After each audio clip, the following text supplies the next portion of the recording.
আজ অত্যন্ত গুরুত্বপূর্ণ একটি রাত। এই রাতের তাৎপর্য নিয়ে আজকে অল্প সময় কিছু কথা বলবো। মেহেরবানি করে ধৈর্য ধরে পুরোটা শুনবেন। প্রিয় বন্ধু, অত্যন্ত মর্যাদা সম্পন্ন রাত আজকের রাত। বলা হয়েছে শবে কদরের রাতে যেমন দোয়া কবুল হয়, অনুরূপভাবে শবে জুমার রাতেও দোয়া কবুল হয়। তাই আজ রাত দোয়া কবুলের রাত। আসুন আজ রাতে আমরা একটি বিশেষ দোয়া করি।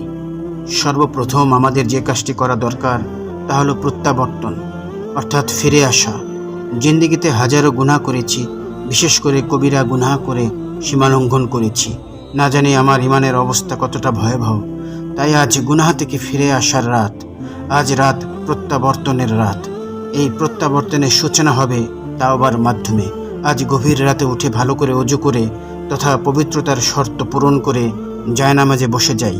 অতঃপর কিছু সময় খুব ধ্যানের সাথে মহান আল্লাহ পাকের জিকির করি। বিশেষ করে লা ইলাহা ইল্লাল্লাহ মুহাম্মাদুর রাসূলুল্লাহ জিকির।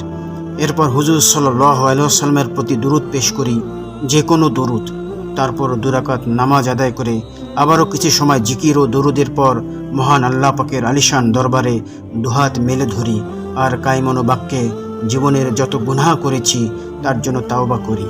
এ সময় তাওবার শর্তগুলো মনে রেখে তাওবা করব।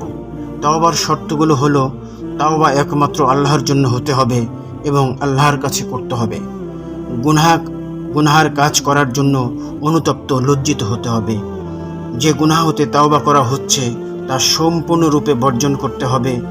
ভবিষ্যতে এই গুনাহ আর না করার দৃঢ় প্রতিজ্ঞাবদ্ধ হতে হবে। মানুষের অধিকার থাকলে তা আমাকে ফিরিয়ে দিতে হবে। চোখের পানি ফেলে অন্তরের অন্তঃস্থল থেকে আজ তাওবা করি। দেখবেন কাল থেকে আপনার শরীর ও মন কতটা হালকা ও শান্তি বোধ করছেন। এভাবে কয়েকদিন তাওবার উপরে আমল করব। ইনশাআল্লাহ পরবর্তী ভিডিওগুলোতে দ্বিতীয় পর্যায়ের আমল নিয়ে হাজির হব। প্রিয় বন্ধু, জেনে রাখুন, তাওবা হলো ইসলামের মূলনীতিসমূহের অন্যতম একটি, আর তা হলো মহাশক্তিধর মালিকের দিকে অগ্রগামীদের প্রথম মঞ্জিল এবং পরকালের দিকে অভিযাত্রীদের দীর্ঘ পথের সূচনা। সুতরাং তাওবা থেকে কোনো নৈতিকতা সম্পূর্ণ বান্দা বিচ্ছিন্ন হতে পারে না এবং মৃত্যু পর্যন্ত সে তা অব্যাহত রাখবে।